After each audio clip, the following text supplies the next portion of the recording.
बिस्मिल्लाहिर्रहमानिर्रहीम। अस्सलाम वालेकुम। मैं हूं आपका मेज़बान साजिद गुंदल। आज 26 मई है साल 2021। शेख रशीद को अचानक कप्तान ने कराची पहुंचने का हुक्म क्यों दिया? रेकॉर्ड एक केस के अंदर किस तरीके से कप्तान ने पाकिस्तान की इज्जत बचाई और अरबों डॉलर का फायदा हुआ, इन दोनों खबरों पर तफसील से बात करेंगे। लेकिन पहले बात होगी कोर कमांडर्स कॉन्फ्रेंस की। आपको इल्म है भारत पाकिस्तान का अदली दुश्मन है। मशरकी सरहद पर पाकिस्तान को हमेशा खतरात रहते हैं, लेकिन दूसरी तरफ अब अफगानिस्तान से नेटो फोर्सेस, अमेरिकन फोर्सेस निकल रही हैं। इंट्रा अफगान डायलॉग का आगाज हो चुका है। इस माहौल के अंदर दहशतगर्द पाकिस्तान को निशाना बना रहे हैं और ये वो दहशतगर्द हैं जिनके पीछे दरअसल राह है भारत है, जो कभी भी नहीं चाहता कि मुसल्लह अफवाज कामयाब हो, पाकिस्तान की कामयाबी हो। और किसी तरीके से जो रोल है पाकिस्तान का इंट्रा अफगान डायलॉग के अंदर, उसको कामयाब होता कोई भी नहीं देखना चाहता। कुछ बैनुल-अक़वामी ऐसी एजेंसीज हैं जो पाकिस्तान को नाकाम करना चाहती हैं। यही वजह है कि गुज़श्ता रोज कोर कमांडर्स कॉन्फ्रेंस हुई। ये गैर मामूली कोर कमांडर्स कॉन्फ्रेंस थी, जिस पर बजाय इसके कि वो मशरकी महाज की बात की जाए, मगरबी महाज पर जो पाकिस्तान को खतरात दरपेश है, उस हवाले से बात की गई है। और दहशतगर्दों को एक वाज़ेह मैसेज दिया गया है कि आप पर भी हमारी नजर है। किस तरीके से रा के एजेंट, कुछ हुकूमत अफगानिस्तान के अंदर बैठे हुए लोग हैं, वो पाकिस्तान को आजकल गालियां दे रहे हैं और रात से फंडिंग ले रहे हैं। दूसरी तरफ कुछ दहशतगर्द हैं जो बाकायदा दहशतगर्दी की कार्रवाइयां कर रहे हैं। और पाक अफगान जो बाढ़ लग रही है, उनको इस पर बड़ी तकलीफ है। और पाकिस्तान के अंदर जो पीटीएम के कारिंदे हैं, उनको भी बड़ी परेशानी है कि दहशतगर्दों के रास्ते बंद हो जाएंगे, उनके रिश्तेदार जो है वो आ जा नहीं सकेंगे दहशतगर्द, इसलिए वो भी परेशान है। अब बैनुल-अक़वामी सतह पर मुख्तलिफ पाकिस्तान के सफारत खानों के सामने एहतजाज का सिलसिला भी शुरू कर दिया गया है। लेकिन आज जो कोर कमांडर कॉन्फ्रेंस है, उसने एक बड़ा वाज़ेह मैसेज दिया है। और बैनुल-अक़वामी सतह पर अब मैं आपको बताता हूं, एक बहुत बड़ी कामयाबी मिली है और अरबों डॉलर का पाकिस्तान को फायदा हुआ है। और ये नुकसान किस दौर में हुआ? ये नून लीग और पीपल्स पार्टी के अदवार के अंदर चीफ जस्टिस इफ्तिखार मोहम्मद चौधरी ने एक फैसला दिया, और यह 3 रुकनी बेंच का फैसला था, जिस पर बाद पाकिस्तान को 6 अरब डॉलर के करीब नुकसान हुआ। और उस फैसले के बदले के अंदर और अटैचमेंट हुई प्रॉपर्टीज पीआईए का रोजवेल्ट होटल न्यूयॉर्क, उसको भी अटैच करने का हुक्म दिया गया।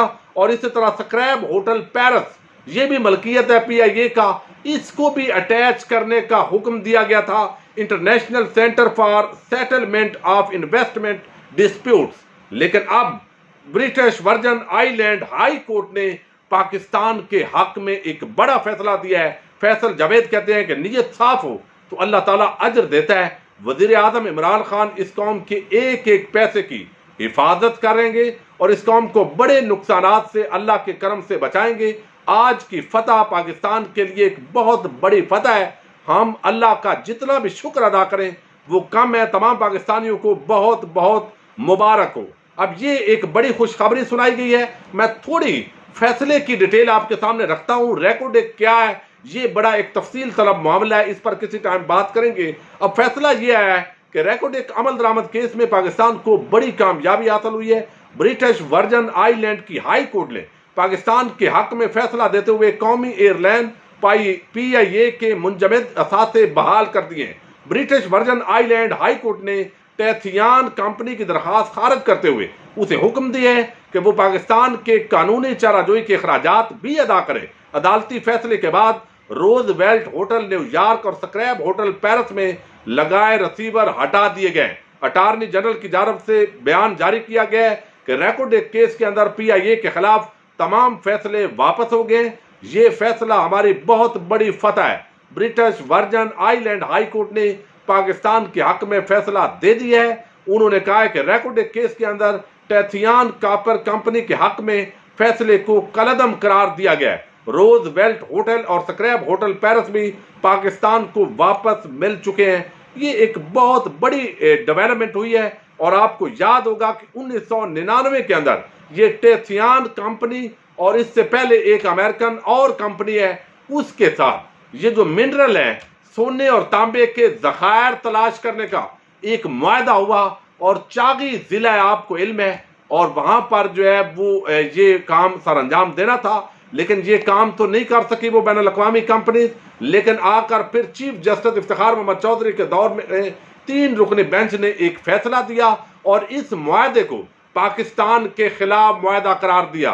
और हमने ये भी देखा है, ये नून लीग पीपल्स पार्टी IPPs के साथ मुआहदा करें, LNG का मुआहदा कतर के साथ करें, ये इस तरीके से पाकिस्तान को फंसा देते हैं। अपनी कमीशन तो ये लेके साइड पर हो जाते हैं, लेकिन पाकिस्तान को अरबों डॉलर का नुकसान होता है। अब ये केस पाकिस्तान हारा हुआ था नून लीग और पीपल्स पार्टी की दौरे हुकूमत के अंदर, लेकिन 2019 के बाद 20 के अंदर अब अपील की गई, अच्छे वकील हायर किए गए, बैनुल अक़वामी जो वकला हैं उनको फीसें नहीं दी गई, बल्कि पाकिस्तानी वकला को आगे करने का फैसला किया गया। 6 अरब डॉलर, ये बहुत बड़ी अमाउंट है, लेकिन अब ज़ाहिर है इस पर भी हमारा केस आगे बढ़ेगा। अब केस के अंदर जान आ गई है, लेकिन जो अटैचमेंट हुई थी प्रॉपर्टीज की वो वापस मिली है। ये एक बहुत बड़ी कामयाबी है और मौजूदा जो इमरान खान की हुकूमत की बेहतरीन हिकमत अमली के नतीजे के अंदर अरबों डॉलर मुल्क के बचे हैं। अब देखते हैं तबका मलामतिया के बिकाऊ सहाफ़ी इसका क्रेडिट भी इमरान खान को देते हैं या नून लीग और पीपल्स पार्टी जो केस हार चुके हैं उनको देते हैं। अब मैं आपको एक और खबर देने लगा हूं और वो खबर ये है कि आपको इल्म है कि सिंध के अंदर जिस तरीके से डाकू कब्जा कर चुके हैं, एक डाकू तो है जरदारी गैंग, यानी सियासी तौर पर उन्होंने कब्जा किया हुआ है, और दूसरा डाकू ओवरऑल मैं आपको खबरें दे चुका हूं कि किस तरीके से तेगू खान 13 डाकुओं का जो गिरोह है वो चलाने के बाद उसको अमन अवार्ड दे रही है शिकारपुर का SSP और SSP कश्मीर, ताकि आप अमन के पैगंबर हैं। और वहां पर कौन डाकू बैठे हुए हैं? जिन्होंने ASP को मारा हुआ है, DSP का मर्डर किया हुआ है। अब कोई वहां जो है वो सूरत हाल नहीं है कानून की। अब यहां पर जो है वो सूरत हाल बड़ी गंभीर है। असद उमर पहुंचे, उन्होंने कुछ मामलात का जायजा लिया।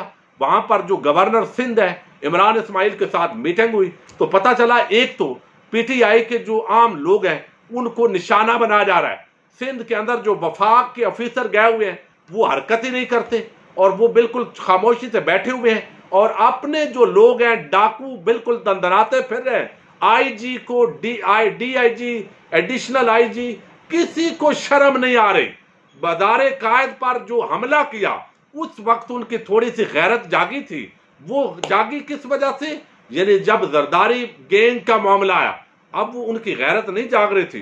तो इस मामले के अंदर वजीर आजम से राब्ता किया गया असद उमर की तरफ से और गवर्नर सिंध की तरफ से। उन्होंने ब्रीफ किया कि जनाब वजीर आजम हालात बड़े गंभीर हैं, अगर आप सिर्फ सिंध हुकूमत और जरदारी गैंग के हवाले ये पूरा सिंध करेंगे तो मामलात मुल्क के हवाले से बहुत खतरनाक है। जिस तरीके से सिंधु देश और कुछ दहशत गर्द दंदनाते फिर रहे हैं, डाकुओं का कब्जा है, जरदारी गैंग भी डाकू है, तो इस तरह जो वफाक है उसको कुछ ना कुछ किरदार अदा करना चाहिए। अब जो गवर्नर राज है इस हवाले से भी अफवाहें फैली, लेकिन गवर्नर राज का जो आईनी तरीका है वो बड़ा मुश्किल है और आइन के मुताबिक गवर्नर राज की जो रिक्वायरमेंट्स हैं उनको पूरा करना मुश्किल है। तो इस पर वजीर आजम कन्विंस है कि गवर्नर राज का नफाज नहीं होगा जब तक के मजीद जो जरदारी गैंग है वो मजबूर ना कर दे। लेकिन कोई ना कोई ऐसा तरीका होना चाहिए जो गवर्नर राज के करीब तरीन हो। अब यहां पर जो खबर है वो पहले मैं आपके सामने रखता हूं। वजीर आजम ने सिंध में जराइम और अमन की बिगड़ती सूरत हाल के पेश नजर वफाकी वजीर दाखिला शेख रशीद को फौरी तौर पर कराची जाने की हदायत की है। वो कानून नाफज करने वाले इदारों से मिलकर हिकमत अमली तय करेंगी और इस बात की जो तस्दीक है वो वफाकी वजीर इत्तलाआत ने की है।